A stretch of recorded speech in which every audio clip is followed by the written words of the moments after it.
2015 ജൂണിൽ അന്ന് ഞാൻ ജോലി ചെയ്തിരുന്ന ജനം ടി വിയിൽ ഞങ്ങളൊരു വാർത്ത ബ്രേക്ക് ചെയ്തിരുന്നു. അത് അബൂ താഹിർ എന്ന് പറയുന്ന ഒരു വ്യക്തിയെക്കുറിച്ചായിരുന്നു. മലയാളിയാണ്, ഒരു മുൻ മാധ്യമപ്രവർത്തകനാണ്. ഇയാൾ സിറിയ വഴി അൽ-ഖ്വയ്ദയ്ക്ക് സ്വാധീനമുള്ള പ്രദേശങ്ങളിലെത്തുകയും അമേരിക്കയ്ക്കെതിരെ യുദ്ധം ചെയ്യാൻ സന്നദ്ധനാകുകയും ചെയ്തു.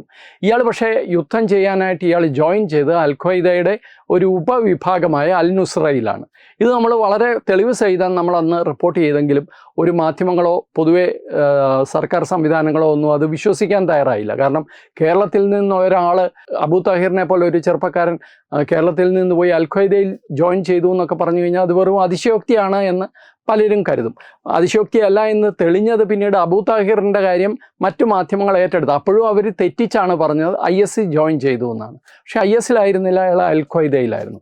പിന്നീട് ഇവിടെ കേരളത്തിൽ നിന്ന് IS-ലേക്ക് ആൾക്കാർ പോയ കാര്യങ്ങൾ പുറത്തു വന്നു. അതിൽ തന്നെ ചില ആൾക്കാർ അത് അഫ്ഗാനിസ്ഥാനിലെ കാബൂളിലും അതുപോലെ സിറിയയിലും ഒക്കെ മനുഷ്യ ബോംബായി പൊട്ടിത്തെറിച്ച വാർത്തകൾ വന്നു. അപ്പോഴാണ് പൊതുവെ തിരിച്ചൊന്നും പറയാനില്ലാത്ത ഒരവസ്ഥയിലേക്ക് പലരും എത്തിയത്.